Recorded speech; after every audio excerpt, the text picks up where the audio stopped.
Graham, I'm glad we managed to get this podcast sorted. Thanks, Liz. And we were able to set out, because we've been working together with your Mindful Cricket book over the last few weeks, really months actually. But before we get into all that, how have you, with everything that's going on with coronavirus, how is it sort of, I know you work a lot with businesses on leadership, and you work in not only sport but businesses, and this has massively disrupted them, and a lot of what you do is working around the structures that they have. What's been the effect of everything that's gone on with coronavirus? Massive. We as a business were I guess affected quite early because the universities are our biggest clients, but then having said that, I think that also helped us to see what the impact of coronavirus was like on a business. So I've been working with 3 of the major universities with their leadership teams on just I guess helping and guiding them through some of the sort of issues that they're likely to face as this starts to impact on the business, and then on people, and then on their families, and then on the community as well. So lots of effects and lots of different levels. Have you seen a lot of leaders I imagine leaders are just panicking, like a lot of frantic panicking, or? I think a lot of it depends. The organisations I would deal with are pretty good on critical incident issues, so they immediately form their teams. They have very good processes around it. So I must say everyone I've seen has dealt with it really well. In many ways, it's been an opportunity for a bit of a rallying call. I mean, I think most businesses have been probably overwhelmed in the last few years with technology and opportunities and so on.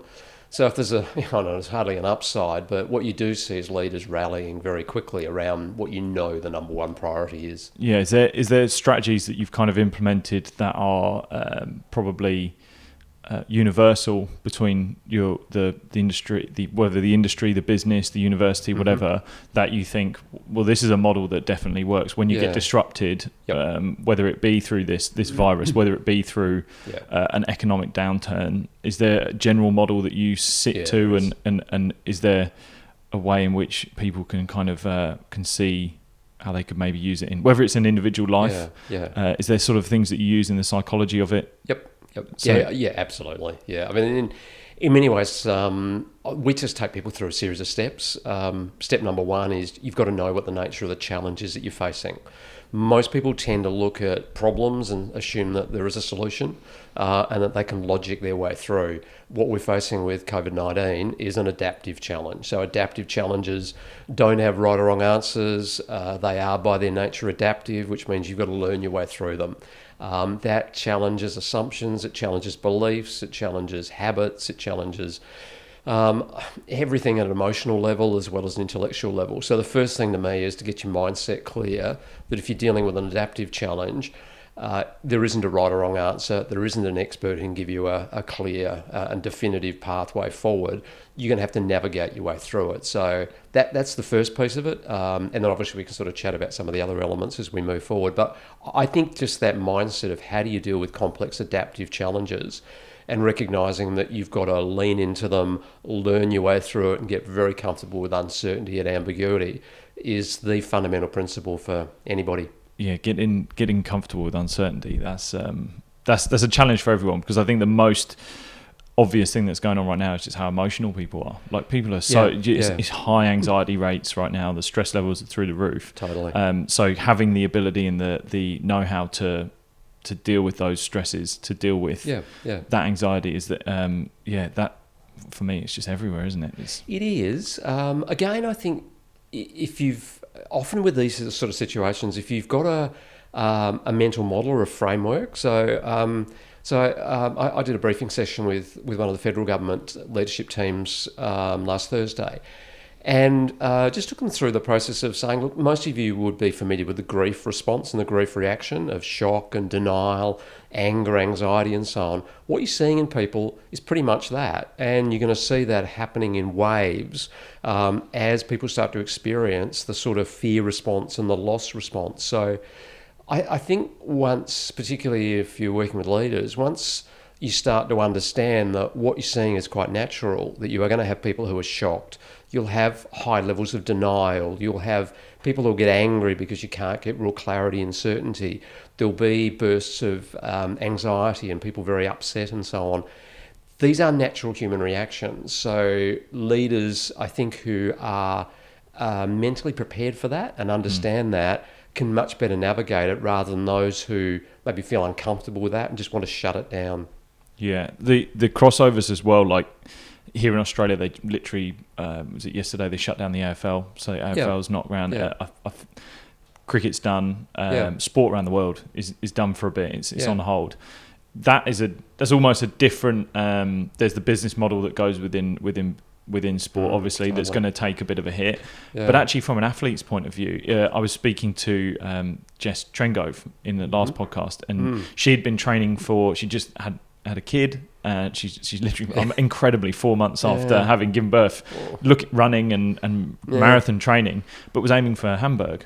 And she'd had all of this build up ready to go for another marathon, and bang, it's gone. Yep. That's a different. Now these athletes who are physical animals and they're very, very active, they're shut down. They can't do anything. Like you're shut in your in your confines of whether it's gyms just shut and your facilities can't shut. Like are shut and no one can train. Yep. So that's I've been speaking to a lot of athletes of like how they navigate this. I've been building up what I'm training for, and then it's just ripped away. It's just taken away. That's a tough place to be. It is when everything is connected. I said to someone the other day about the grief response, and they said, well, how does that apply to this? And I said, well, what's going to happen across our community is we're losing our vision. We're losing our sense of future. And our whole culture and, at least the last 2 generations, the whole expectation is that whatever happened to us, we then move forward. It's gain, gain, gain. And now suddenly we're having to come to grips with a situation where economically, socially, in every way, we're going to be dropping back. We're going to be losing then all of the routines and the habits and the practices that defines our identity. So, I think, the basic psychology in these sort of situations is to try to create a strong sense of what the longer term future possibilities are, and then bring the horizon back to the absolute short term. What you don't want people to do is wallowing in the what might happen in a week or 2 or 3. Because then we're in the area of uncertainty and emotions that are probably not helpful. Everything just with COVID-19, everything's changing daily. But that's such an interesting point of we're so uncertain of our future, especially when no one, for example, speaking to a lot of my ex-teammates back home, like they don't know when they're going to be playing again. Their short-term goals have been wiped across. And I think that you mentioned it there, like the identity of who you are, like your processes. How many people have processes on a day-to-day basis that identify who they are, why they do what they do. I think this is a great opportunity that we have to reflect on, to use this moment that we're out to reflect on literally why we do what we do. You're going to be stuck thinking a lot of thoughts, and the ability to try and switch those off and understand them and take them into be very mindful of your thoughts and all of that. It just opens up a huge opportunity right now. So with so much uncertainty in the future, you almost have to think like, right, I literally don't know what's going to happen past next week. So what am I going to do today? What am I going to do in this next moment? What am I going to be doing there? It's a real time for that reflection to take place, especially in sport. Like I think these guys they've been training for ages to do something, and it's taken away. Like so who are you now? What are you going to do? You're going to be kind of try and make your everyday tasks define you as who you are, and that process as well. I think some people think of process as the skill level, whereas actually the process of building up who you are as a person. I definitely saw that after I finished playing sport. I saw that after I was once I finished my professional career, that sense of I'm no longer defined by a label. Like my label of being a cricketer, being an athlete is gone. So now who am I? Why do I go to the gym? Why do I train? Why do I stay healthy? Why? But it's all a sense of actually I stay healthy because I do it for myself, and if I can be healthy, then I can help others. I can be of service to others. I can spread my message. I can inspire through actions, because there might be someone that I train or coach or whatever later on down that line that can do something with that. It's a weird and wonderful time. I actually think. I think there has to be a positive that comes out of it for sure. Oh yeah, there's a lot of thoughts in there. I guess one thing we are going to see almost certainly is that in the very short term, people are not seeing the consequences. We're seeing them on the television of what's happening in Italy and has happened in China. But I think as those consequences start to move closer to us, you'll start to get... in many ways, it's almost like climbing back down Maslow's hierarchy, that people's sort of needs for satisfaction and actualization and so on will come back to needs for safety and security. In many ways, that's not a bad thing psychologically, because it's a way of re-anchoring and reconnecting. And I think what you're describing is a process of shedding and a process of rebuilding again. I think the challenge will be that for a lot of people in the very short term, there'll be a tendency to try and keep as much of what they want to as possible, and that'll create a bit of anger and a bit of disappointment. And look, in some ways, I just said this group last week, it's actually not dissimilar to when you take an Olympic team across the other side of the world. You know that there's going to be an environment, you know there's a lot of threats, you know there's a lot of things that can distract them, and they have to relearn often a series of routines and processes that will work in that environment. And you shed stuff back. But I do think for a lot of people, there'll be plenty of work for psychologists and counsellors and so on over this next period to help people with that reflection process. A lot of inner work that's going to be getting done for sure. Yeah, look, let's put COVID-19 aside for the moment. I think that's idea. But so you've obviously worked within sport, a variety of sports, and but not only that, let's move into your career, your own personal career. So you played professionally as a cricketer, but how did I've heard you speak before, and it's actually really interesting listening to how you first had that interest in psychology whilst you were playing, and then after your career, and how you transitioned. But talk through sort of how you got into cricket, how you then built a love for the psychology of not only the game but sport in itself, and then it went from there, really. Sure. Well, cricket was something I can ask a few months ago now. When did you first play cricket? And I said, I actually can't remember not playing cricket. Really? I just remember as a little kid playing in the backyard. That was just the sort of thing that I did. And I can remember first games and so on. 3 or 4, I mean, if I take sort of 3 or 4 key moments, they probably sort of connect it all up. One was a coach of mine at school. I was fortunate, I went to Prince Alfred College here in South Australia, and Chester Bennett was the coach there, and he, over his coaching career, coached numerous, like the Chappells and a whole variety of other players that had an extraordinarily high number of players that played first-class cricket. So I was about 15, I guess, 14, 15, and a reasonable batsman and sort of spare part bowler, and I was just mucking around the nets one day, swinging the ball a bit, and he just sort of came over and he said, I want you to do that and stop the other stuff, and he gave me a couple of sort of lessons in just how to swing the ball, and I can't remember which way round it was, but I either took 6 for 4 and 4 for 2, or 4 for 2 and 6 for 4 in the next 2 weekends. Right. Within 2.5 years, I was opening the bowling for the state under-19s, and kind of went from there. I worked out I could bowl a laid-out swinger. Isn't that amazing? But one coach's moment, like one coach's defining moment. I'm seeing that so much with whether it's the personal coaching that I'm doing is that you kind of look out for those little moments where you hope, and not only you hope that they listen to you and they kind of heed your advice, but then they actually go and do it.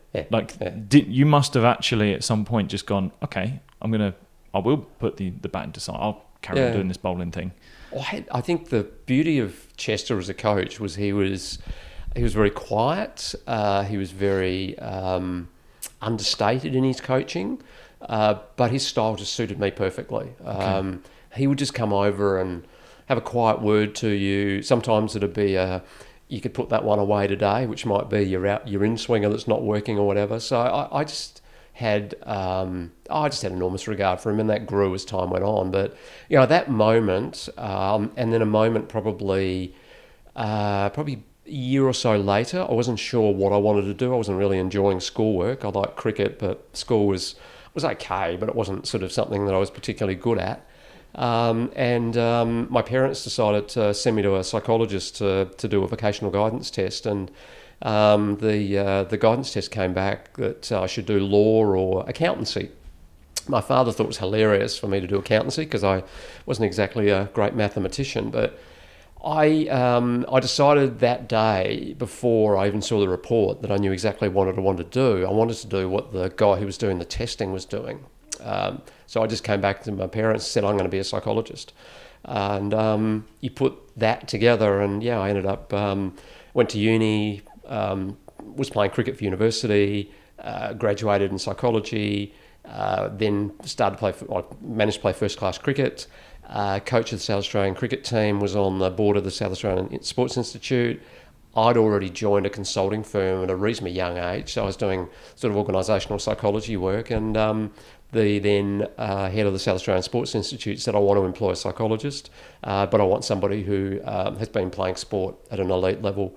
So in the space of about 4 years, I managed to retire twice for cricket because of consulting and because of sports psychology, but I never regretted it, in the sense I then got to have enormous experiences. So it was just that. But you can still trace it back to Chester's. I think you should put the rest of that away and bowl that swing. That gave me the success.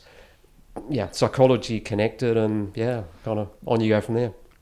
Like a couple of things there. Like, first of all, you needed to trust that first initial call between you, the player, and the coach of him. You must have had a lot of trust on him as a coach to say, well, I'm going to take on your advice. Because as you no doubtedly went through your professional cricket career, you'd have had multiple coaches and multiple inputs and multiple pieces of advice.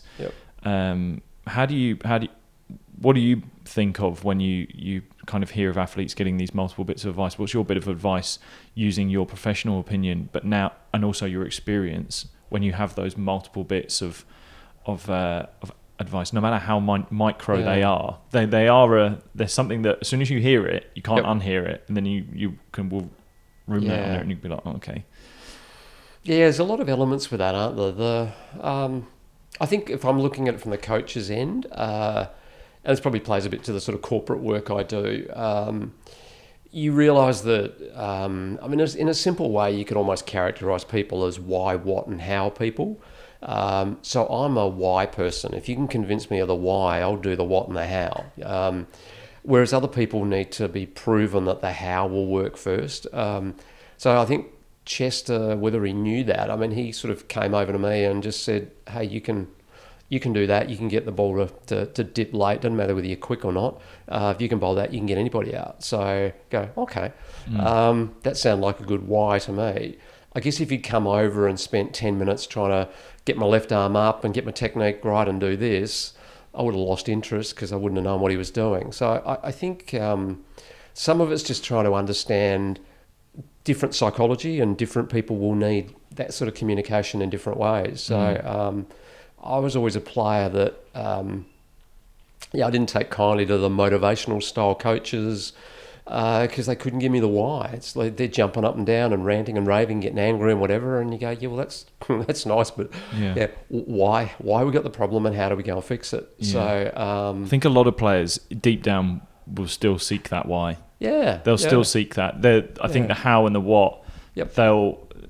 That is just merely what will get them to be better at their why. And help out their why. But that within your sport or your training is, you got to know, like, through especially tough periods, this isn't working. This is a tough period I'm going through, or Yeah. why the hell am I doing this? Like, that's a big question that will come up, especially if you are trying to change something. Yeah, if you're adapting to something new. And unfortunately, so much cricket coaching is actually on the how and the what. Yeah, I think that's because it's such a technical sport as well. Like, it's so much to it, isn't there? There is, although I still think that there is a natural assumption that when there's something wrong with a player, it's technical.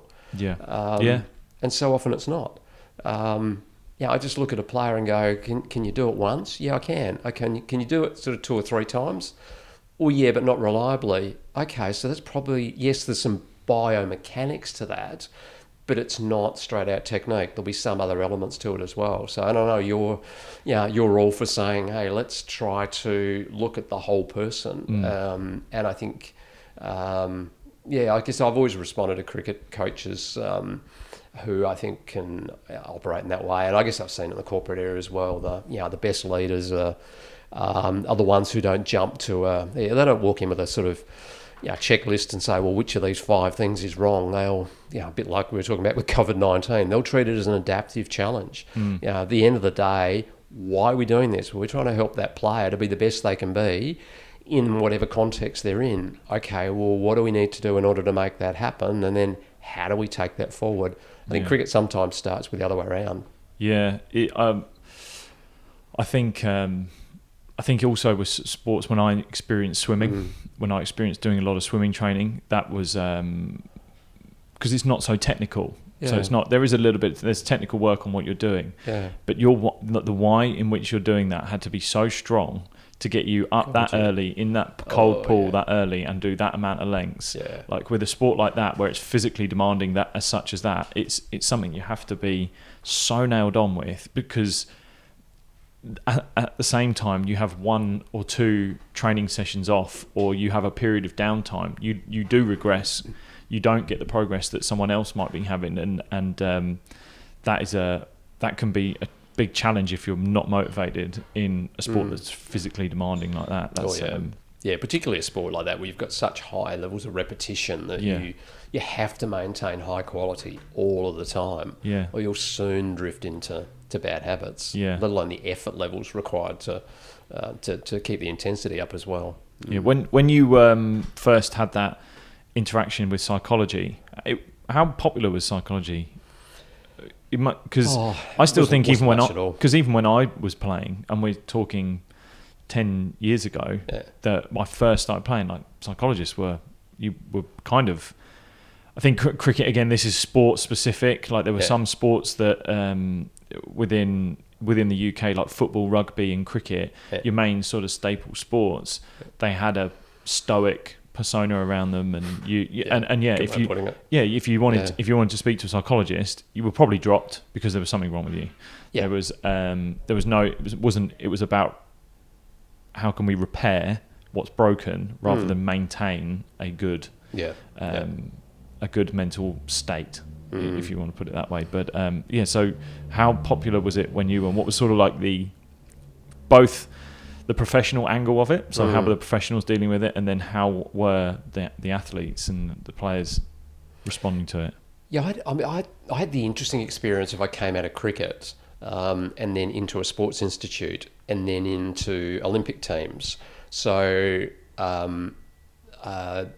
it's an interesting one to answer, because if I could easily go and say sports psychology in the 1990s in Canada was very well advanced, and psychology in the Eastern Bloc countries in the late 80s, before the Berlin Wall came down and sort of Eastern Europe and so on, that sports psychology was a very strong part of the Eastern Bloc programs, albeit obviously they had significant sort of other issues as well. But I had just a bit of a crazy side experience, but I was engaged to work with the Australian shooting team in, I'm going to date myself here, about 1986, I think it was. And apart from being a psychologist, I also have qualifications in hypnotherapy, which I don't market too much to my corporate clients. But the then manager of the Australian shooting team said, I want you to come away with me to the World Championships. We've got a team of shooters who have got the capability to be able to shoot world record level scores, but they just don't do it internationally. So I just finished cricket, just come out of cricket, and I'll jump a few things here, but the World Championships were in East Germany, and this was before the wall came down. So we spent 4 weeks in East Germany on the other side of the wall in a little place called Suhl in the mountains. And cut a long story short, our pro and rifle team won the World Championship and broke a world record. Wow. Which was quite extraordinary. So I was then invited back to the Leipzig Institute of Sport by the chief sports psychologist for the East German sports regime, and travelled back there again. One of my more scary experiences getting on a train from Frankfurt, I think it was, to Warsaw, and then getting off and then having to take all these side trains, and getting sort of semi-arrested by the police because I didn't have all of the requirements I needed and so on. But one of the more scary experiences. But I guess I did get to understand some interesting things around how important biofeedback training was, and or autogenic training as they called it. And psychology was very much a part of that program. So, but of course, I guess if we sort of went on with that, Canada was doing a lot. I was chief psych for the Sydney Olympics. We had 12 psychologists in that team. So, wow. So sports psychology's been a pretty significant part, I think, of the Australian sporting landscape. But it was always from outside, like in UK at that time in Sydney, mm-hmm. It was very well known that Australia was leaps and bounds ahead of a lot of nations at that time. Yep. It was quite interesting seeing post Sydney what happened with I remember reading that when London 2012 happened and UK and Team GB had the most success that they had, and then they're the first nation to ever better their medal tally after a home games, because in Sydney it plummeted after.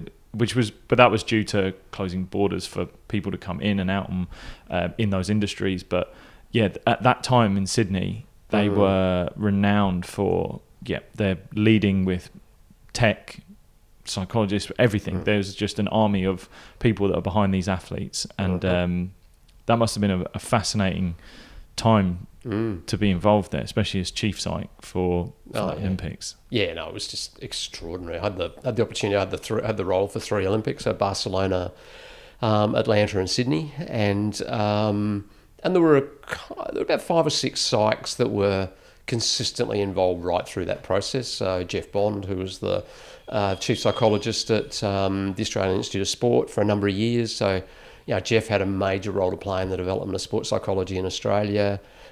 John Crampton, who was also involved with the RAS at that stage. Clark Perry was full-time with Australian Swimming. So there were, there were a number of psychologists who were, they were very good at what they were doing. They were very practical, well respected by the athletes and the coaches. And I think that was a really important part of it. I do think what happened after Sydney was there was probably a bit of complacency. I think, to me, if you're doing a good job as a psychologist, you're not noticed. You've done your preparatory work, you've supported the coaches, you've supported the athletes, and you're not trying to make a big deal of your role. And I think that when I looked at what started to happen to the Australian team by the time they went to London, for example, and you started to see the behaviours and the fall away in the way that the team disciplines were operating, I think that, not surprisingly, other countries copied, and I think Australia probably took a bit of that for granted.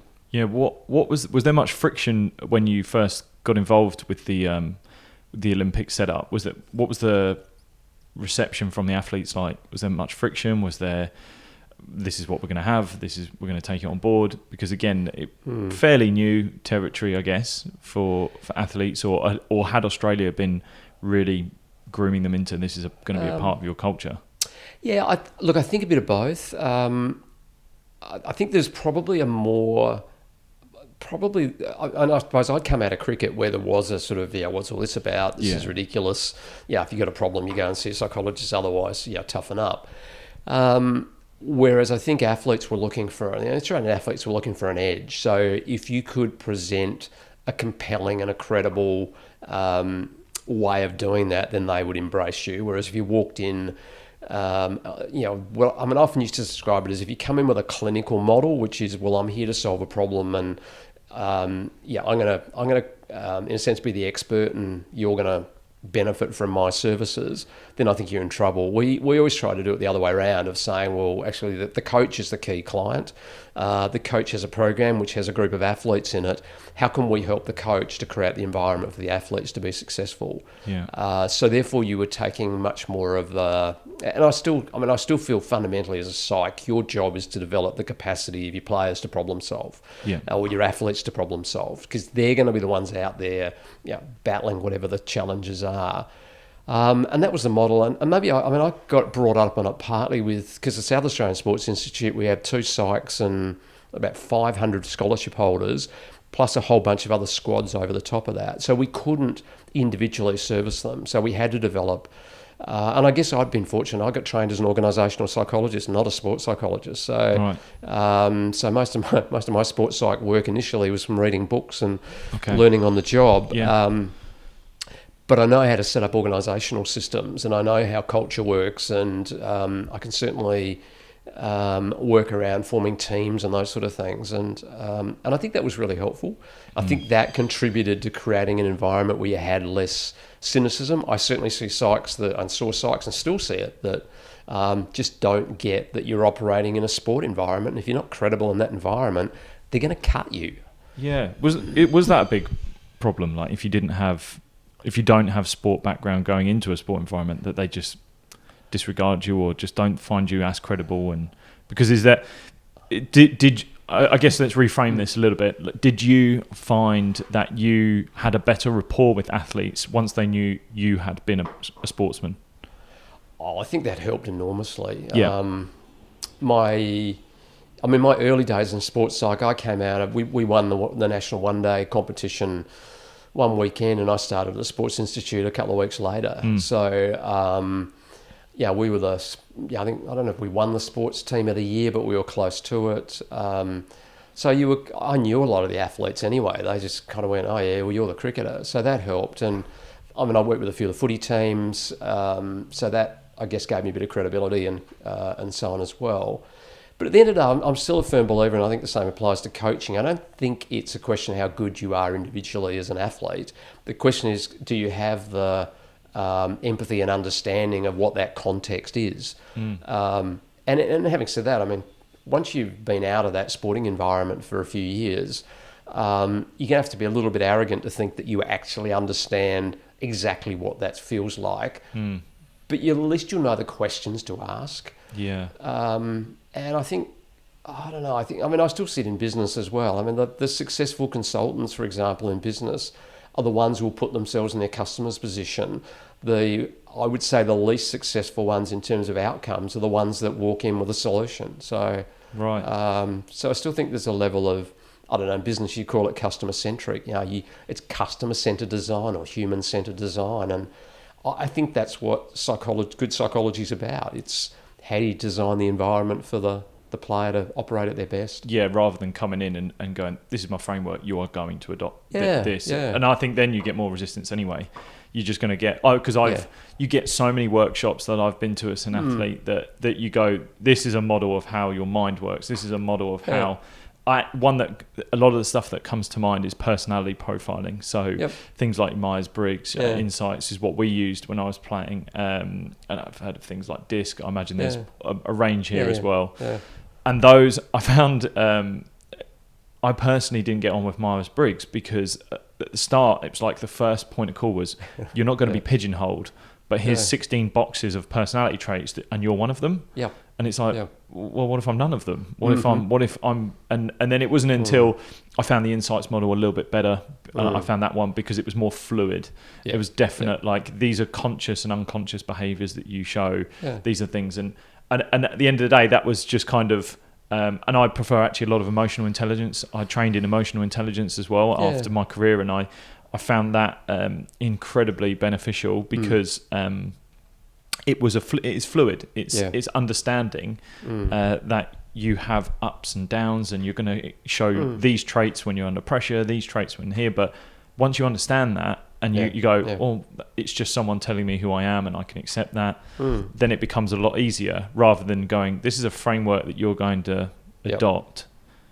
No questions and asked. I'm going to coach you because you filled it out that way. Yeah, again, going back to almost like skill acquisition of a sport. Like, this is how you play this shot. This is how you run like this. This is how you jump like this. Might not be. It's so individual. Technical answer to an adaptive challenge, isn't it? Yeah, and the individual of the person is so much more important. That was actually quite interesting what you were saying about how many athletes you were having to conduct, and there has to be an element of within organisational psychology where you kind of have to framework X amount, and then is there, when you're dealing with like squads, whether you're dealing with big teams, how's that? How do you navigate the challenge of kind of, yes, you can't service individuals because it's just the scale of it's too big. Yeah. But how's your framework to? Well, I think that word you're just using, to me it's the framework or the scaffold. Yeah. Like a Myers-Briggs or a DISC or whatever, they're a framework or a scaffold, which if you use them as a framework or a scaffold can help you to understand things. You can start framing a hypothesis about, okay, so Lewis is more extroverted and he's more creative. That probably means he's going to be more interested in learning through having a concept or an idea or a thought that he can go and test, as opposed to he's more introverted and practical. Okay, he's probably going to like something rather tangible and hands-on, and he's going to need evidence. So that's a hypothesis. Now, that doesn't mean that you don't get differences, but I think the same thing applies. I've always worked on the principle that you walk in with a simple framework or model, and then you can add other things to that. So what would be an example? I mean, for a lot of the business teams we'll come in and say, okay, let me say 3 letters to you, and if you had a knee reconstruction, you're not going to like it. ACL. ACL is align, collaborate, and learn. So if you show me a team that's operating well in a changeable environment, that team will be aligning, they'll be collaborating, and they'll be learning, and they'll be doing it in a loop. Yeah. You could watch a emergency medicine team, watch how they align and collaborate and learn. Watch a special forces team, watch a sports team, watch an orchestra. So that gives you the framework. You then start going, okay, so if I'm working with a squad of cricketers, or I'm working with a chief executive and his team or her team in a bank, I'm still going to work with them on alignment, collaboration, and learning. What I'm also going to do is know that the more adaptive and changeable the environment, the more I'm going to focus on the learn than I am on the align and collaborate. Wow, yeah. That's where it's maybe a psych profile comes in, because if I then know I'm dealing with someone who's probably more concrete thinking, they're going to say, well, I'm not going to move until I've got clarity and 100% alignment. You go, well, your ship's never going to leave the harbour because I can't, it's not a railway line. Yeah. I can't tell you which station you're going to be going through. Yeah. And that then helps you, I guess, to just kind of guide and coach people through. So I find simple little frameworks like that. Yeah. We talked earlier about COVID-19. Okay. I mean, you wouldn't think you're going to pull the grief framework out to have a coaching session with a very senior exec team of the federal government last week, but when they suddenly went, oh my God, you're right, we've got people who are angry, we've got people who are upset. It's nothing to do with us. No. Is it to do with what's going on? Yes. Yeah. Okay. How do you help people through grief? Well, generally speaking, you give them some opportunities to talk about it, but then you keep them busy. Oh, okay. What are you going to keep them busy on? Well, we've been talking about it a lot. Well, actually, I don't think that's going to help. A bit of talking, yes. And then one guy said, we're spending 2 to 3 hours a day talking about COVID-19 in our team. Well, I guess all you do is ask the question, do you think that's helping or hindering with the levels of anxiety? Yeah, yeah. And of course the answer is, well, it's raising them through the roof. Get them busy. Yeah, so like with an athlete, it's at the end of the day, it's am I on? If you're in a pressure situation, you want to be on task. Yeah. That's what you do when you and I've talked about it. It's like, okay, it's that last delivery. What are you going to do? I'm going to bolt the guy's feet. Perfect. Yeah. You're on task. We'd seen that a lot with some of the guys that we were, when we get into mindful cricket, but a lot of the guys that we'd worked with, the amount of talking that was doing, I'm like, you're only going to, one, you will learn, yes, you need a moment for talking, but if you do it for too long, you're off task, you're not even learning, you're not doing anything, you're out of your flow. Exactly. So the language we use is how fast do you spin the ACL? Yeah. What's your military team? They're going, they're spinning. Yeah. Constant learning. You ask the commander in a moment, what are you doing? And they'll go, I'm weighing up what the next priority is to deal with. Yeah. So they're constantly learning and spinning. Good business teams, they'll do those quick stand-up meetings in 30 seconds. What do we achieve? Anything in the way? No, what's next? Go. Yeah. But you learn that. You've got to speed that up as you go along. So I think certainly as a psych with athletes, you're trying to develop their self-reflection skills, which can drive you nuts at times because you're watching, and I'm sure you find this as a coach. I mean, you're watching them do things and you just desperately want to go and just correct them. Yeah. Yeah, but that's where, as you know, I'm all for getting a cadence of doing and then pausing and doing. And what you're trying to do is develop the ability of the athletes to reflect and then speed up the cadence. Yeah. Because at the end of the day, that's the cadence that happens in a sporting event. They go out and they do something. And in sport, we use the Deming quality management thing: plan, do, check, adapt. So I'm playing a spinner and I can't work out whether I can, I can't pick the spin. Okay, what's your plan? Do it. Did it work? Not. What'd you learn? Right, adapt, go again. And that's your kind of constant computer going. So I think as a coach or a psych, you're always trying to just develop those little inbuilt rituals and habits so that it becomes unconsciously competent for the athlete. Yeah, that couldn't have been a better analogy with the military. How quickly they do that. The loops and the frameworks are not massively similar. Sometimes it's even just the acronym that gets people switched onto it. Yeah. But actually, you look at a lot of the high performing athletes I've spoken to, the ones that are really successful, their ability to quickly adapt, change, and just process what's going on, and that learning loop happens so fast. Yeah. And you practice it. You have to practice it. Yeah. And you have to practice it in so many different environments. You have to put yourself under pressure. That's why I am a big fan of, when I'm training people, train them in some sort of stressful environment. Yeah. Put them under pressure, whether it's physical. I like the idea of the three main themes that I believe that create pressure, which are consequence, peer pressure, and judgment.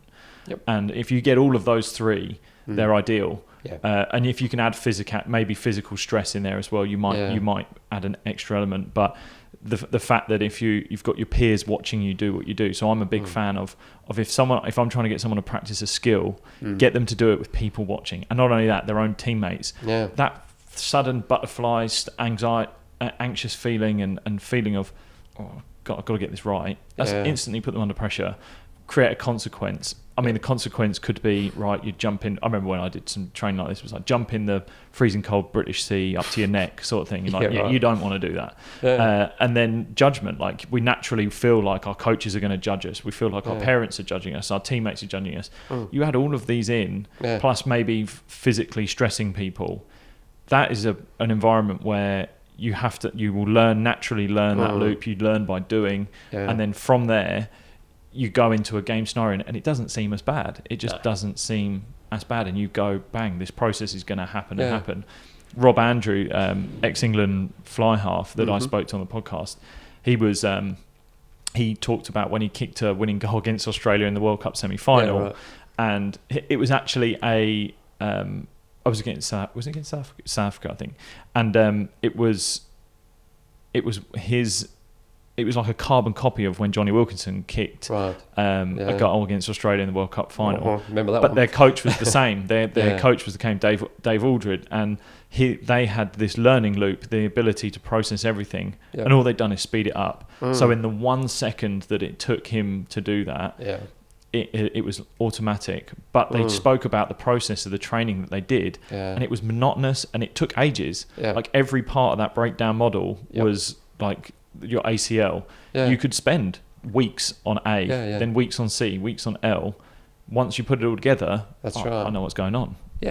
And you constantly, I mean, I guess that's what the good coaches are doing, isn't it? They're deconstructing, and they're overemphasizing those critical moments, those decision moments about what you're going to do. I mean, it's just, I still work with so many athletes over the years, but it's still phenomenal to see it work. But it does. Yeah. At the end of the day, I know it's that classic sort of almost truism, but yeah, it's not that your best athletes don't feel pressure. It's just that they don't experience it because they're focused on doing the doing. Yeah. And to me, that's the best coaches I've ever seen. They keep it very simple, and they'll have a very small number of exactly the things you're talking about there that they'll know, and the leaders will particularly know in those situations. They're on task and they're going to a tried and tested routine. Yeah, because you can see the ones that are not as well. You can see when someone's not on task, and I just think of players I've played with. I think of even moments I experienced when we've all done it, haven't we? Wasn't on task and wasn't thinking about the right thing. But then you think about when you are on task. And the other thing as well is speaking to so many, a lot of the young people that I coach. Again, we live in a world where you want instant gratification, success to come like that. And I was saying to one lad yesterday, a couple of days ago, like, you have so much time. If you could dedicate the next 6 months as a 14, 15-year-old to one minuscule part of your skill set, like a detailed part, like it could be one shot, it could be like the way you're playing something, the way you run, or technique or physicality, it could be strength, it could be anything. If you spend 6 months dedicating yourself to that, an hour a day, whatever it is, think how good you will be after that 6 months. And you're only 6 months older. You're probably still 15, 16. Then do it again. And you add all that up. And then by the time you get to 18, 19, 20, when sport naturally starts to take notice of who you are dependent on the sport that you're in, you will have a skill set that is much better and much more equipped than if you are kind of jack of all trading it and trying it, not really focused on what you're doing. The time element on it, I'm very thankful that I did do a bit of that when I was, I strategized very, whether it was subconsciously or consciously, I knew that, right, this 6 months I'm dedicated to my physicality. I've ticked that off. Now I've got to get better at this. Right, I've got 6 months of working on that, and I'm not going to stop until I've tick that box, and I feel confident in it, and it's there, and it's ingrained, and it's natural. But it takes time. Like you have to dedicate time to it. It's not going to come. No, it doesn't overnight. And you're training your mindset, aren't you? Yeah. By doing that, being able to be disciplined and to persist when the curve is not going up, but believing that it's going to. And I think so often, I mean, you see that in so many areas of life, don't you? It's what's the old stonemason story? It's not the 100th piece hit with a hammer that broke the stone. It was the 99 before. Yeah. But then that comes down to that sort of confidence in your coach and confidence in yourself to say, well, I'm going to persist on this versus, well, I'm not going to do something else. And as society doesn't train us to focus on things with that level. Cal Newport wrote a great piece called Deep Work, and just that. You see it in business. We talk about it all the time in our consulting work. Is just the switching cost of trying to focus on 2 or 3 things versus just giving your attention to one thing. When you were with the Olympic team and you were chief psych, were you more hands-on then with athletes as individuals? I was in the early stages. Not for Sydney, no, not at all. Really? Sydney, we had about 970 people, I think, in the team. So a lot of my work was preparation. I had 11 other psychologists within the team. We did a bunch of stuff. We did all sort of pre-briefing for the athletes and so on. And my role once the games got underway was largely critical incident issues. So John Coates, who was the chef de mission, got about half a dozen of us, I think. We were sort of all in the sort of shared accommodation. So I was the head of medical and the head of logistics, myself, and head of communications. And we were pretty much told, look, if something happens, a terrorist attack or a major incident or whatever, then these are your various roles. Look, from a personal point of view, it was boring in the sense there wasn't much to do. Whereas previous games, I'd been quite heavily involved with athletes. So those were there any athletes that you worked heavily with? Were there ones that you had a close relationship with, or was it a lot of them? Not by that stage. I assumed Atlanta would have been my last Olympics because I got an offer from PricewaterhouseCoopers, who had a strategic change group that was like, it was an Asia Pacific strategic change group based out of Sydney, and that was sort of in about 1997, I think. And that allowed me to do some work with some of the sort of biggest corporations around Australia and Southeast Asia. So I was doing work with the Prime Minister's Department in Singapore, Qantas, a variety of organisations like that, working with their leaders and creating environments. And I remember 98, Herb Elliott, who was the head of athlete services for the Olympic team and just a massively magnificent human being. He just called me. I actually remember I was in a car in Sydney and he just called and said, would you be interested in doing the job for 2000? And I said, well, I'm not actually involved in... I was doing a bit for cricket. I was working a little bit of consulting work for Cricket Australia, but ostensibly I was just travelling doing consulting work with these corporations. And he said to me, look, we don't need you to work with the athletes. What we need is somebody to work with us from a leadership team perspective around how we set up all the leadership structures and so on. So in some ways that role sort of shifted. The first bit I was in, it was really a coordinator role. Atlanta was very much how do we set up the model so that when we go to Sydney, we know we're going to be successful. And Sydney was largely a bit like you say with the athlete. It was kind of like an execution. If you hadn't, we're just executing what we already planned out. Nothing went wrong in Sydney. Yeah. Individual athletes, obviously, some didn't perform as well as they wanted to, but we had a lot of success in we Sydney. did, yeah. Whereas that was Kathy Freeman's sort of famous games. Yeah. So it was the Ian best. Thorpe did pretty well. Yep. That was his big. It wasn't Athens. It was Sydney, wasn't it? Yeah. It was. It was an extraordinarily successful games and when we won the bid in 1993, John Coates kind of got the sort of senior group together at that stage and just sort of said, look, the Sydney Olympics will not be successful unless the Australian team is successful, and this is our strategy. This is what we're going to do. So, there was a very strong focus on women's team sports, for example, because we knew that Australia probably had a bit of a leading edge in coaching and sports science. We knew we could leverage that sports science knowledge and apply that to sports that weren't necessarily using it at that stage. We knew that there were certain sports because of that sports science, like triathlon, rowing, kayaking to an extent where you could fast track people. So between an Olympics, you could potentially bring somebody from not even playing the sport or being involved, like cycling, and you could bring them through quite quickly. So some of that, and it was great to be involved in some of that sort of strategizing and so on as well. So so Sydney, look, honestly, Sydney for me was a little bit weird in some ways because there was just not much to do. Yeah.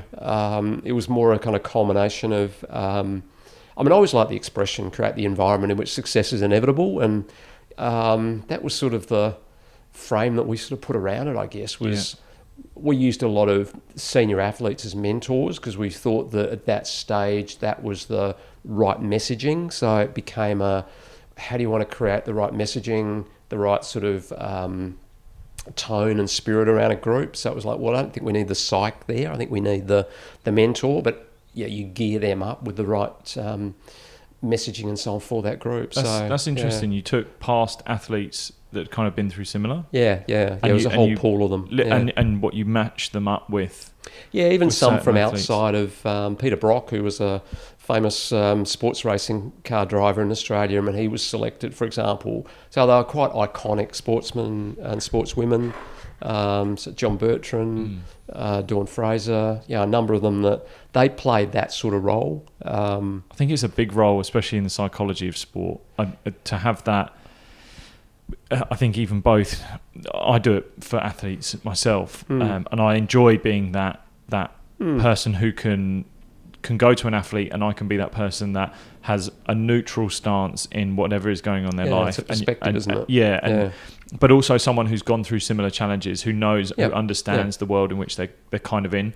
I honestly believe like the skill set, the sport that you play changes, but the mentality, the mindset is very, very similar sport to sport, which you would definitely know having with the variety of sports that you've done. Similar.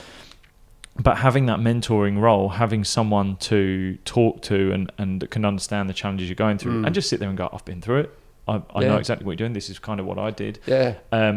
it actually does take away that clinical side of what sometimes psychology can be seen as. Absolutely. And if you've got a mentor, I think that sounds like a fantastic model. If you've got a mentor that is working with psychologists, that's a powerful combination, because the communication barrier becomes, or the communication channels become easier. Yeah, I remember the first time Herb Elliott said to me, and he was never defeated over the 1500 or the mile in his career, and an Olympic gold medalist. And I remember him saying to one group of athletes at one stage, "I never ran without fear." And I remember saying to him afterwards, he said, "Oh, was that okay?" I said, "It was not just okay. I need you to repeat that now 28 times, because we've got 28 teams coming in here." Really? Because that ability to go, here's an iconic person who has been incredibly successful. He's very humble, but who just strolls in and said, "Well, gee, I never did that without fear." Yeah. So I'm guessing you must be experiencing some fear at the moment. Tell me how you're experiencing fear. They're not going to tell a psychologist unless they want to do it individually, but they'll have that conversation. Yeah. And once you can have that, then you can normalise it. And for a lot of the psych stuff, if you can normalise it, it goes away. Yeah. Mentors tend to they have that empathy. Yeah. Like they have that empathy towards the athletes, and go, "I know where you're coming from. I Totally. I can see it." Sometimes, like you said, I think you were positioned beautifully, having come from sport, but having dealt with sports psychs in my past that haven't necessarily come from. They're very clinical. They're very to the book. Yeah. You sit there and go, "You've got nothing." I'm interested. Yeah. The stories really connect you. It's a better way to communicate, isn't it? It connects everyone, and that doesn't come with someone who doesn't have that story. Like this, if it's just clinical, this is what the manuals told me. Yeah, I see X, Y, Z, and I've got to treat it as that. Yeah, and I think that's where the clinical stuff is useful when you are dealing with clinical issues. But when you're dealing with a sports team and an athlete, you are back in that adaptive space of they're trying to. I was going to say that, they're abnormal in the sense that most elite athletes are quite psychologically dysfunctional, but they're dysfunctional in a functional way. Yeah. That whether it's obsessiveness or whatever, something drives them to be different. And for a lot of the psychological literature, that's the 0.05% that are telling you that it's not the way to do it. But in fact it is. Yeah. I remember doing a bunch of psych tests on the Australian archery team at one stage, and not surprisingly, all their psych results showed that they were incredibly overly narrowing their concentration and so on. And you go, well, that's if they were footballers, they would have been getting cleaned up left, right and centre. But for archers, that's actually a strength. Yeah. But it will be a weakness in certain situations. Yep. So I think I always feel a good psychologist is kind of pragmatic enough and doesn't bring an ego. So if your ego doesn't need to be involved, then you're okay. And the ones I've seen struggle are the ones that are either too technical or they have an ego. So they feel that they need to be a part of it. Okay. Maybe that's sometimes something to do with wanting to fix the athletes or wanting to be the one to sit there and go, sit there and say, I coach them. I think that's a dangerous place to be in. Totally. And it's one thing I'm self-aware of when I'm coaching is that I could be giving you a bit of advice to do this, do that, but I go, this is my view. But bear in mind, you're going to get 50 others. Yep. And I don't want to take. Yes. I don't want to feel like it's on. One, it's on me, but also feel like I've owned it. I now feel like I have some sort of ownership over the results of that person. Yeah. Nope. It's my opinion of how you potentially go about it. You actually have to implement it and do it yourself. Yeah, and you're on a foundation, as you well know, you're on a foundation of parents and teachers and young coaches in development years and so on. All we're ever doing is working with the last 1%. So to me, there's a level of humility required and understanding that, that did actually perhaps tip it over the edge, but that was the 100th hit with the hammer. Yeah. The 99 before, I think, needs some recognition as well. Yeah, and was there in Olympic sport, it's so it's a bit different from, again, the sport we played, cricket, because it's skill-based. So the physicality element of it comes, is sort of like, is to a lesser extent. You could be very skillful in the sport that we play, but the physicality element may not be there. But your skill is what you're judged on and how you get paid, and you play and you do well and whatever. Yeah. But I remember, again, when I went into swimming, it was like, yes, there's a skill element and technical element, but if you are physically not as good as the person in the lane next to you, you will lose. You will definitely lose. When you go into an Olympics and you have a variety, I think it's a great example. There's a variety of athletes. Again, predominantly the basis of the sports are that you're judged on your physical ability to get from A to B. Speed, endurance, power. Yeah. Totally. So how much do you believe of them achieving, let's say Sydney, for example? You've got the pressure of a home Olympics, you've got the expectation of a nation to do well as well. You've trained well for 4 years, but that last little bit, getting on the podium, there's been examples of athletes that have been world record holders, but they get into a finals and not done. How did you do that in Sydney? How did you sort of deal with, what was the way you went about dealing with that expectation and pressure that they were going to go under? There's so many answers to that, but in some ways the issue is giving each of the coaches ownership of their own program, and then trying to create I often describe it as it's a bit like a shopping mall, and the Australian Olympic Committee, the Australian Olympic team are creating the shopping mall. And in that shopping mall, you're going to bring 27 franchise businesses. Now, those franchises range from yachting teams that might be millionaire yachtsmen that travel all over the world. They might be 15-year-old gymnasts. They might be amateur weightlifters. They might be superstar swimmers. There's just a massive mix. So I guess what we always knew with that was that you needed to create an environment where they could focus and be confident in what they could do. Because it's a concept called reversal theory in psychology that basically means that I can handle a fairly high level of intensity and what would perceive to be pressure, as long as my perception is that this is positive for me and that it's exciting. On the other hand, as soon as I start interpreting what happens to me as being out of control and being negative and threatening, then the level that I can handle will cause my performance to drop really quickly. So it's called reversal theory for that. If you look at it on a graph, you've either got this continuing increased performance or you get this really quick dive. Right. So what you're endeavouring to do from a psych perspective is say, okay, so how do we create the environment in which our athletes feel in control?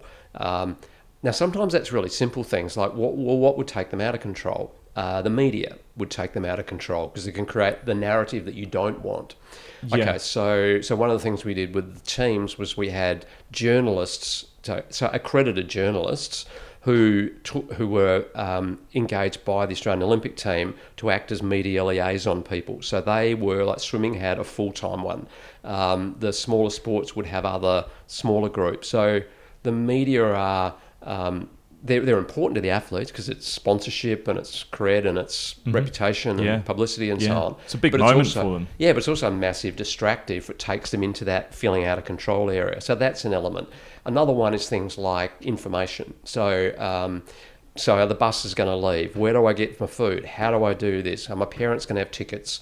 There's all those sorts of things that will potentially just add to that level of anxiety, pushes them over the edge again. So a lot of our shopping mall analogy is to create the environment where the athletes come in and every 30 seconds, if they want to, they can find out whether the buses are on time, etc. You also then build in things like team barbecues, rituals that you know. So you're looking, going, as a psych, you're always going, where are the impediments? If that's an impediment, like eating too much food is an impediment in a village, being distracted by discos and all sorts of other athletes who are in the best physical shape of their life as well. These are all distractions, particularly when you're tapering. So how do you build in the activities and the daily structures and so on that you need? So that's the sort of level we're focusing at, not the how do I get Lewis to perform better in that situation, because the coach knows that Lewis has got there because he's already performed well and he's already done it at a Worlds. So the question is, can we make that environment one in which that coach can have that athlete? So, and maybe a simple example of it is, one of the things you find with athletes at their first experience in Olympic Village is many of them get intimidated just by walking through the village. The conversation with a psychologist normally goes something like, how'd you feel walking down there earlier? Oh, not really, like I don't fit. Okay, what caused you? What did you see when you were having that thought? Oh, some US basketballers. Okay, and then after that, what? Oh, well, I walked into the meal. Okay, what did you see then? Oh, some Tongan weightlifters. You go, okay, the last time I looked, you're a swimmer. Are you competing against the basketballers? No. Yeah. Are you competing against? No. Okay, so let's dial this back a bit. So even then, it's like, well, I don't want you out walking in the village by yourself, because if you are walking in front of the American team, they will walk straight through you. That is just part of their game plan. Yeah.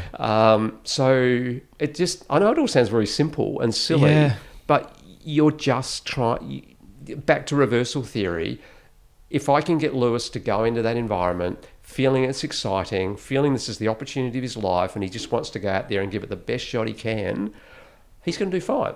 If on the other hand, he's going out there feeling like, oh God, this is threatening, and I'm feeling, I'm not sure, and I'm tentative, and so on, then he's not bringing a clear mind. That's that self-talk and narrative that you're talking about. I'm a huge believer in sort of visualizing sort of the way in which you want to behave, but then also what are the things that you need to be telling yourself and remembering to yourself in order to have that habit and that behavior. What with the world we live in, naturally, there's so much. I think be interesting to hear your take on how psychology has probably evolved through athletes with the change of distractions. Now you've got that media, that attention that they potentially had at Sydney will now be social media, that you will have no control over how many tabloid papers they read, because you can stop them coming to the village, but you can't stop them turning their phones on. Totally. You can't stop them from finding out someone said something about their performance who's sitting behind a computer in Nebraska, and do you know what I mean? Like, it's nowhere near where you are. Yeah, there's no firewall. So that we live in a world of anxious thoughts, like with mental health as it is, not only just in sport but everywhere. The self-talk and the narrative that you see on a day. I think, again, like we spoke about, sometimes coaching is not even about the physical. It's about that little mindset that they're in. And I've seen that over the last 6 months, definitely, with the amount of kids that I've interacted with in sport. I look at it and go, it's your self-talk, it's the narrative, and then their parents might pick them up, and you hear the comments that the parents make to them, you go, okay, I can understand the narrative now. But what framework do you kind of run by in order to help people, I guess, change their narrative? Is there a way you believe that athletes can change their narrative and that self-talk of what they have to themselves? Wow, that's a big one. At a more micro level, I guess it's stuff I put in Mindful Cricket. I think you can at least make people aware of how a reactive mind, that emotional reactivity, the distractions, will tend to make things more complicated and make it harder to make good decisions. Whereas when people are doing well, they'll tend to be more composed, they tend to be more focused in the now, they keep it simpler, and they tend to adapt. So I think helping people to realise that's a start, because then they can start to then understand, well, what is it that I do? What practices do I quickly trying to grab for my phone every time it pings, and so on, are practices that are going to increase the reactivity and the distraction. And modern life doesn't train us to be composed and focused, which is where I think mindfulness and practices like that can be very, very effective. Having said that, we are all psychologically deeply imprinted through our childhood. So we know unequivocally that we are a massive production of the significant people that we dealt with in the early parts of our lives, the environments that we've been in, and how we've learned to interpret the things that happen to us. So not surprisingly, if you put a parent in there and you have a parent who's critical, for example, you've been in an environment where you've had a critical parent.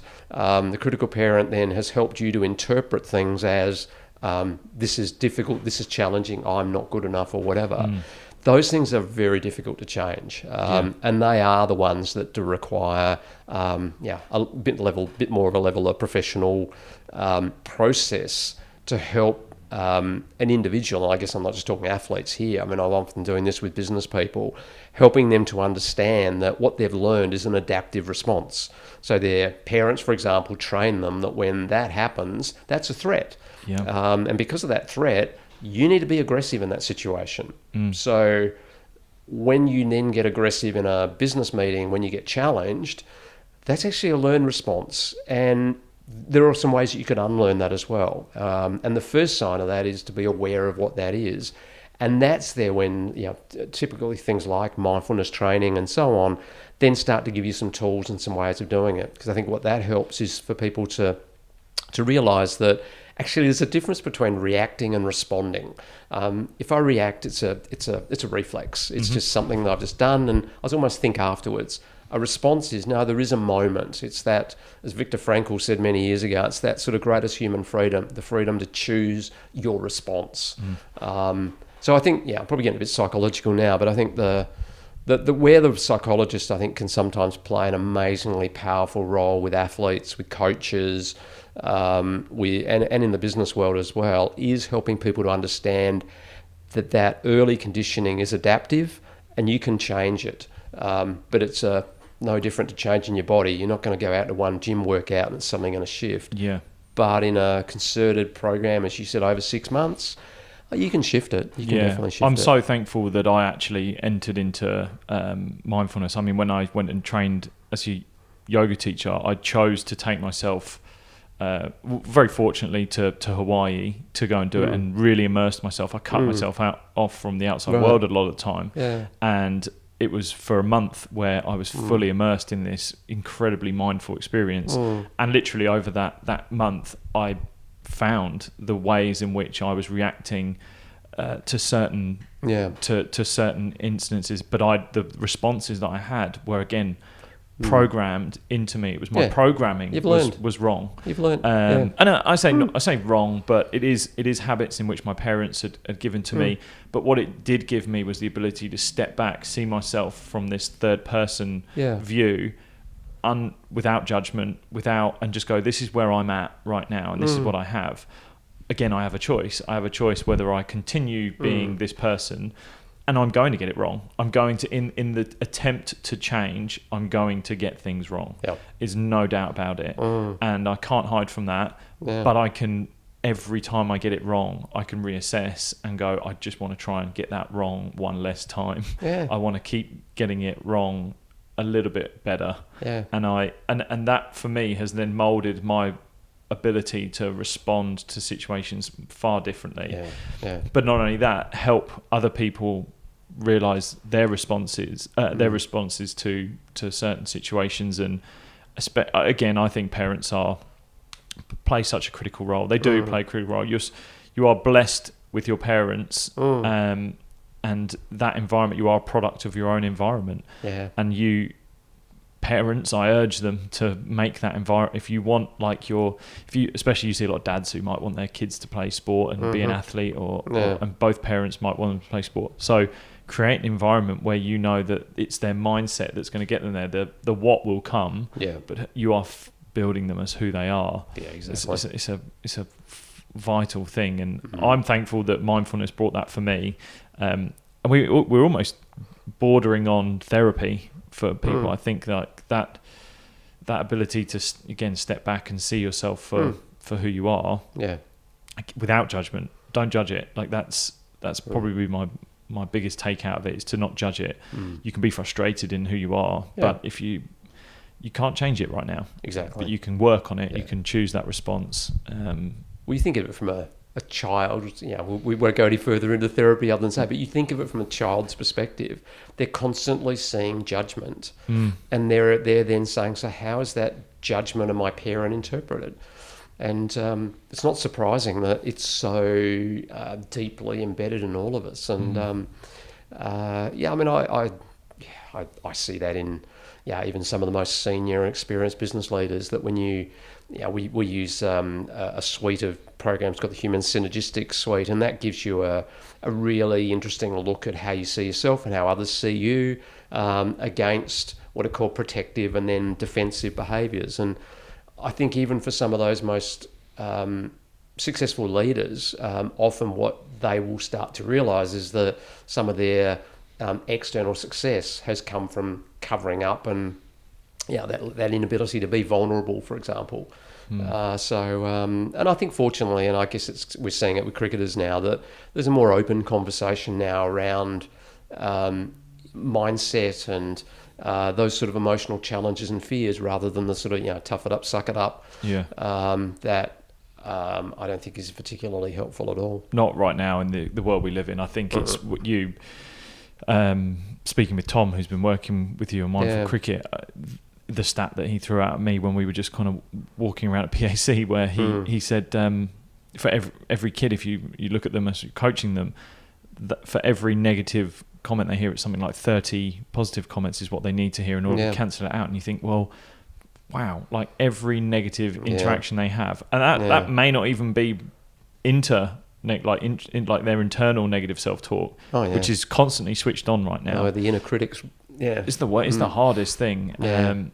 But you can train it. You can train it. It's trainable. And I urge people to try these methods of mindfulness in order to help look at your inner self to understand it. Where did mindful cricket get sort of born from?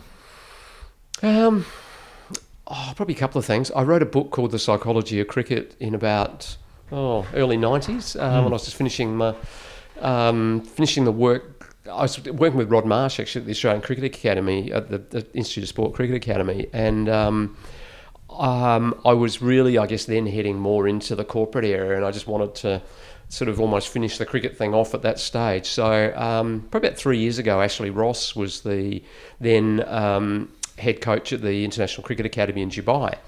And he was doing a level 3 coaches program, and he and I had a number of conversations about this. And he just said, "Look, you haven't done anything in the sport area for sort of 15, 20 years. Are you interested in doing something? I'm sure you could provide a different sort of approach on it." So I just took the opportunity and went over and ran the psych section for the global level 3 coaches. So there were about 30 coaches, and the feedback was really good, and I loved it. I really enjoyed it. So just made the decision then to say, okay, I'm going to take some time, find some time in amongst the business consulting work I'm doing, and see whether I can bring together a mix of sort of sport. I guess I thought about 3 things. Was the classic sports psychology, the work on mindfulness, and the work that I do around agility and adaptability within teams and with leaders. And I thought trying to put those 3 together in a practical sort of framework for cricket would make good sense. So the first step for me was to write the book and just get clear about what the thinking is. Second part was then to put that into a workbook that players can start to use. And the third, which we're doing now, and as you've seen us sort of testing and trialling stuff, is to then develop a digital program that can then be provided to players and coaches that they could then upskill the coaches, and the coaches can then start to integrate the development of mental skills into practice sessions far more than is currently the case. I actually think that what you just mentioned there at the end was from the work we've done over 8 weeks. I think the upskilling of coaches is something that this brings out of it. Not even just in cricket, but like this, there's the framework that around it. I think even if you shifted it to other sports, the ability to just merely use the word cricket as the what that we're talking about here, but everything else, the framework around it will work with other sports. But definitely, even not what I took from it, the ways in which you can reflect as a player very quickly, but also use it in training and them understanding these clear processes that they need to have. It was really interesting to see. Just describe sort of the framework, I guess, in a nutshell, of how it goes about. Because I mean, I've seen it in action, but I know from a just walk us through it, really. Okay. Well, the basic framework of 4 things. So what we're looking to do is the base concept is how do you help a player to develop the mindset they need to be the best cricketer they can be. So what we've done is looked at, there's a whole series of enemies that can stop you from doing that. We've just talking about them earlier around distraction and emotional reactivity and so on. So we put that down into 4 clear steps, and we've said the game mindset, if you look at a player who's got that mindset, typically 4 things in place. They bring a clear mind, they play brave, they play clever, so they play smart, and they can play better, so they'll learn as they go along. So and each of those 4 elements then have a series of practices that sit underneath it. So in clear mind, it's how do I cultivate composure? How do I develop my focus or concentration? How do I learn to keep it simple rather than complicated? And how do I learn to adapt? So each of those we've broken up into simple little learning pieces. And then the question was, well, okay, how do we bring that into the net environment? So the way we've run the program with the Root Academy guys, for example, is each week we have a theme. We do some preliminary work with the coaches around how they want to bring that into the practice sessions. And then we have one dedicated net session. And each of those net sessions is based around setting up a cadence where groups are working in small teams. Simple acronym is PDCA, so plan, do, check, adapt. So the players are working on, say, an over or 3 overs or 20 minutes in which they have a plan, they do it, they check, and they adapt. And the coaches are then putting in various scenarios. They're using scores. A lot of the stuff we did late on was around over by over, winning and losing in the over. But in essence, what we're trying to do is to create, as you mentioned earlier, that sort of practice environment where there are some consequences. There is some relevance to the game. So you're bringing a level of realism that often doesn't happen in the cricket setup as well. So the aim is just to bring that game mindset and then learn how to do it. And we start that with getting the players to think around how they own their space and how they hold their shape. And everything ultimately kind of comes back to that if I'm going to perform well, it's going to be expressed, my mindset's going to be expressed in the things I do, and that'll be how do I own my space, so what's my routine, my rituals, my rhythm, my way of doing things, which will be different for different players, but am I going to do that consistently when I'm under pressure, and then can I hold my shape, so be it your action or whatever. And kind of your physical presence of what it you're is, doing, it's the... And I think I found that useful because I think it does, people try and work out, well, what's going on in their head? And I go, I don't know about what's going on in their head. Watch what's going on in their body. Yeah. That's telling you what's going on in their head. And most cricketers go, I think they're going to get out or whatever in a game. Yeah. What you're seeing are indicators of people not owning their space, not holding their shape, and that's what's happening. So we've tried to make it really practical, but with plenty of substance as well. Yeah, those practical, some of the examples that we had were, like I said, the win-lose scenarios within games. But I think initially, because I used it with my team as well, and you get initially some fight back because it's brand new, the drills, and also it's on the coaches to create the drills in a good scenario to allow this framework to it feels uncomfortable, doesn't it? It feels a bit totally, sort of, but it works. And then by the end of it, I literally would see every player that went into the scenarios that we built, like, fight it for the first 5 minutes, and then once they accepted it and they went with it and they understood what it was doing, the drill figured it out themselves. It figured it out for them, and so the way in which they play, the basis I kept going back to the players was, this is going to build your plan. This is going to build you a plan, and without a plan, you're done. Every other step falls down without a plan. So because you don't have anything to check, you can't adapt to anything because you're like, I don't have a plan. So it was a great tool for allowing guys to figure out what a plan is, because most times through a learning process and a journey of your career, there's an element where you don't know. I don't know what my plan is. I didn't know what my plan was to begin with, because I'm like, I need to go and experience it to figure out what works. That works. Okay, that's a skill set I've got, but what is the plan in order for that skill set to succeed the most? What's your intent? And some of those sessions were brilliant, like the composure ones, for example. Exactly what you're talking about there, the fact that we were judging on a very loose term, but we were scoring the whole scenario based on how you looked. You told us what you wanted to look like, and what does a composed Graham look like. And if I can see, and then the scenarios and the drills put you under pressure to get you out of that, I neither know you're either composed or you're not composed. But again, with composure was a fascinating element because of I think a lot of people instantly they judged it on, I'm either composed or I'm not composed, and it was very binary. And they didn't see it as going, well, I wasn't composed for that moment, but okay, let's go back, let's adapt, check, and plan is to do this. This is what I want to try and do. And then they did it, and they were composed in the next micro moment of that whole skill set. And they, you could show them and go, composure is you can regain composure in moments. Yeah. It's not they were just self-talking and going, I've lost composure. Yeah. I'm not composed. I'm done for. And their self-talk became, I'm not composed. But instantly having a framework that they were working to, they come back to it, don't they? They gave them that composure, and that was just an example of one thing we were trying to do.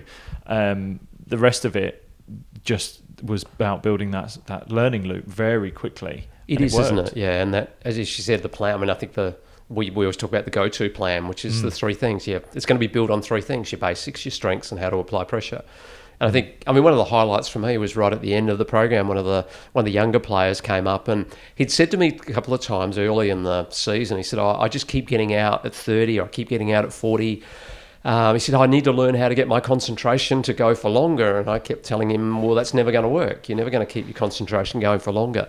And he was kind of, I think, a bit annoyed at that to start with. And he came up to me right at the last session and he said, thank you.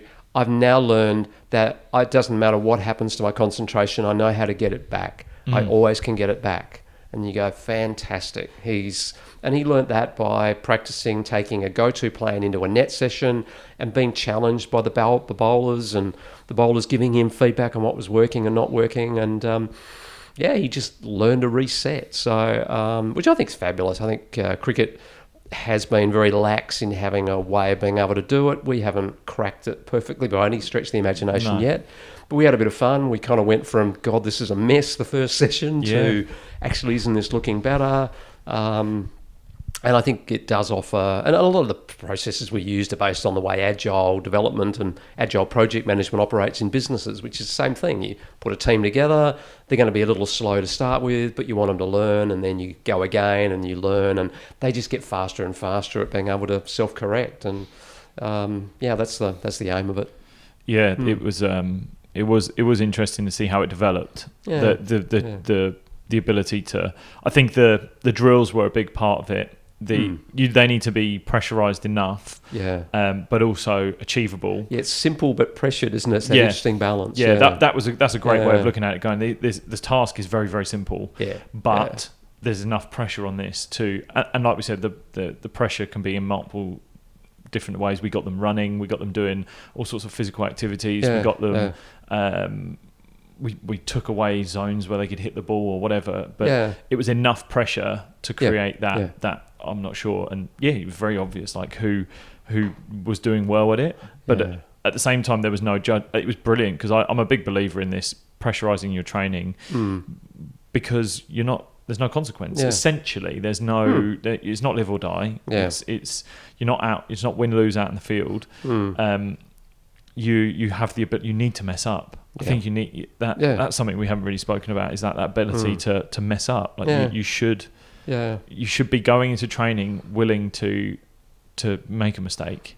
Yeah. And if you're not, what have you done? What have you achieved? Maybe your task was very simple and you were just trying to achieve a task and give the confidence to achieve a task. But if you're not willing to go in there and mess up and for it to be challenging and hard, when it's challenging and hard in a game. Yeah. Yeah, well, Ashley Ross that we mentioned earlier, I know he's always impressed on me. The coach's role is to push the athlete to failure. Yeah. It is that sort of discomfort is your friend sort of truism that we often hear. And the last topic that we introduced to the players in the recent program was growth mindset, because I guess I felt that was a good one for them to. We talked about it, but we hadn't kind of brought it together. And I think that whole essence of we can get better, but we can only get better if we're prepared to put ourselves out there and risk failing, risk falling. That's where the learning comes from. Yeah. And I think they got a lot better at it, as we all do. Yeah, we all have these, exactly as we're talking about with the parents. We have these protective behaviours that we learn. Hey, we're creating an environment where there's maybe you can have a few less of them. Yeah. Did you meet Ben Cox when you were doing the training? Not personally, but he was in the session. Wicketkeeper for Worcester. But I regard him as literally one of the best Gloveman in the competition. He's phenomenal, and he was playing for my club, and he was like, right, can we do some catching? And the distance he was from the board, and I was throwing this ball as hard as I could, and the distance he was from the board to me throwing it was meter and a half, and he's catching them, and he's got distractions in the way as well. So he's got things that the ball can deflect off. He's got the little stumps that as they deflect, you can still catch it, but it's a distraction. And he dropped, I don't know, 50%. Let's say it was a high percentage of what he dropped. He just kept missing, and they would hit him on the knees and shins, and we walked away. He goes, "Yep, that was great practice." It's like, didn't catch anything. And he goes, "That's good. I don't want to catch everything, because if I'm catching everything, training's too easy." Yeah. So he's like, I wanted to fail. I wanted it to be a challenge, because he's like, now I go back and it's easy. Yeah. This is easy. And I was like, it really shone a light, and quickly grabbed as many of the kids I could to come and see this and be like, right, say that again. Yeah. And then they got it. They a lot of them understood, and I implemented a lot of the mindful cricket into my team guys this year, and I'd like to explore doing it more next year with them, because I think that outside of a professional environment, it's very hard to find a way to structure your training without the guidance of a coach. Yeah. And if you're in an amateur level, coaches tend to be at an amateur level. So therefore their skill set is limited, their knowledge is limited. Yeah. So I think this gives a great framework for the amateurs to get better, because they're not, they're the lifeblood of any sport. And if you whether your goal is to just score that little bit more the next game, or run a little bit faster in your next race, or you have your own personal goal, having a framework that you can work around, because everyone can go to the gym and pump weights and do that, but the mind is something we're not trained enough in how to look at our own minds. I don't know what you think about that. Yeah, no, I agree. I think and there's information around, but the question is, how do you translate that information? And that's where we want to go next with mindful cricket, is putting it into apps, putting it into it'll be an online program. COVID-19 allowing in these next sort of few months, but our plan is to introduce a short course on Root Academy's app.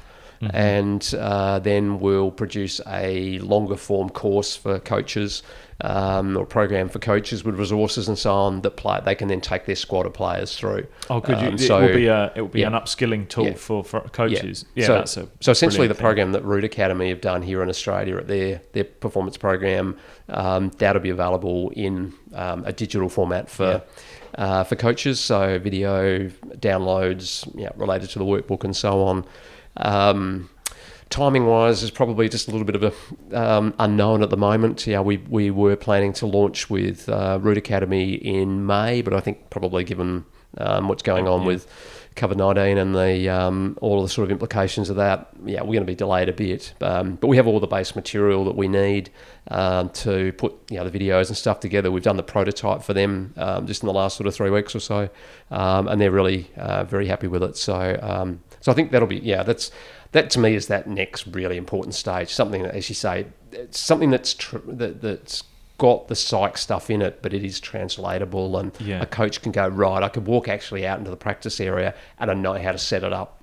And I know Sean Seagate, Sean's really keen on wanting to make sure that that's the sort of thing that the Root Academy guys can sort of offer into their sort of activities as well. So I agree. Like, how much of obviously a lot of your work is with business and universities. You're working close with the leadership of those groups, and I just staying on this subject, I think that the coaches out there, it's very easy for coaches in sport to think they know everything, and I've got this God-given right to my way or the highway sort of thing. Sometimes when the best coaches I've met are, if I don't know the answer, I will go find out. I don't know. They're self-developing themselves. That self-development of a coach is actually inspiring as well. And I think an athlete is misled if they see a coach developing as it being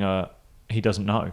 And they're not. They're not the person I need to go to. Yes. I think they're misled in thinking of this is a person who is my support network.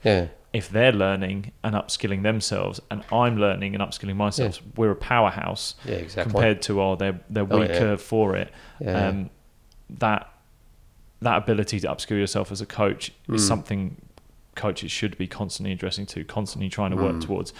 And the psychology and the way in which you speak to, just being mindful of the way you speak to your athletes, the way you address them, the tone of voice you address them with. Yes, there's moments of, I think it's a balance between moments of being empathetic and then actually creating discipline as well. Because there's some elements of that that is not existing in the ecosystem of sport at a granular level. That doesn't exist as much. And I think bringing that in, and I've brought discipline and structure into teams at a young age, and they've just thrived. They love it. So to combine that structure, discipline with empathy, compassion towards the athletes as well, rather than just cracking the whip constantly. And that only comes from developing yourself as a coach.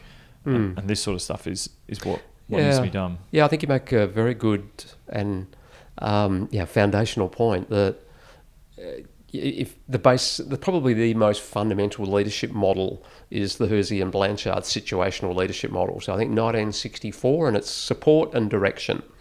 And essentially what it says is, well, what style of leadership should I display in this situation? And the questions you'll ask is, well, okay, how confident and capable are your people? How committed are they? Because if they are highly confident, capable and committed, then the level of support and the level of direction that you're going to provide is going to be quite different.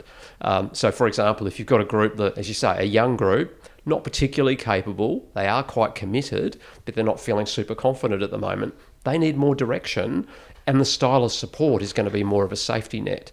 On the other hand, if you've got someone who's highly capable, highly committed, good level of confidence, they're probably going to need just a little bit of support. They don't need much direction. And I think that ability to be able to adapt your leadership style to suit the situation is really important. And maybe sort of almost like a final point on it, there's a model of human development that essentially says we tend to move from an ego state of, well, I'm the expert, into actually I'm the manager of this environment. And if you put those two together, that's almost a traditional coaching model of coach as the expert, coach as the manager. But the next level of development is to start to get into, well, hang on a minute, there's a role to play here as a motivator and as an organizer of a system, and then a human system. And to me, the best coaches move into that. They become more facilitators rather than managers and experts. And that's a kind of life maturity development as much as anything. But it's something that I think is missing a bit in some of the coach development at the moment, that we don't address leadership and we don't address that human maturity to move out of the mindset of, well, I'm the expert and I'm the manager. Yeah. Because the coaches who bring that do not develop athletes who are good problem solvers. Yeah. They'll develop athletes who can follow rules, but when it comes to the crunch and the moments that matter, it's not about the rules, it's about your ability to problem solve. Yeah. You want them to, it's kind of like sometimes you see like sideline parents wanting to make the decisions. Totally. And I think I've had that conversation a lot this year where I've said, let them make the mistake. They have to be, you can't drive the bus for them. Let them drive the bus. Let them learn the consequences. And just get off the field. just let them make the mistakes. Yes, at a younger age, they need to learn the hows, whys and whats because they're learning. It's you need to learn your very simple base of knowledge of the game, the skill, whatever it is. Exactly. But once you're out there, let's debrief after. Yeah. But it does require a good structure, a good set of frameworks around it, so that people can you can facilitate that learning. Yeah. Otherwise, your coaching style ends up being more administrative than it does actually being you should be wearing these hats of a coach, a friend and mentor and sort of motivator and confidence. For me, just apply them with confidence. Just make sure they're confident enough to do it with a good structure. Yeah, some regular feedback, and then away you go. And communicate. They'll be away. Graham, hey, this has been a phenomenal chat. It's how do people get hold of you if they want to get hold of Mindful Cricket and you. Pretty simple, mindfulcricket.com. Yep. Yeah, and then getting you. Yeah, they can find me. Through mindfulcricket.com. They can get books through there, and obviously as we head through the challenges of the next few months, we're from a business point of view, we're focusing a little more on the psychology area around supporting our business clients. So inevitably, we'll be putting some more materials up there as well to help people get through what is going to be some pretty tough times. Over the next few months. So, if there are businesses that are listening and want to, especially with the ecosystem that's going on right now, and want to get in touch, that's not Mindful Cricket. Thinkoneteam.com is our consulting business, or our main consulting business. We're actually just going to pivot that shortly to really focus on the psychology area, but always can be connected through thinkoneteam.com. Perfect. Brilliant. Thank you so much, Graham. Thank you. I've really enjoyed the conversation, and congratulations with the work that you're doing too. I think the work you're doing with mentoring sounds fantastic. I've seen you do it with the squads over the last few months, and I think it's really beneficial for them, and you bring a really nice level of sort of care, but also a level of motivation as well, which I think is great for the players. So thank you. No, thank you very much, Graham.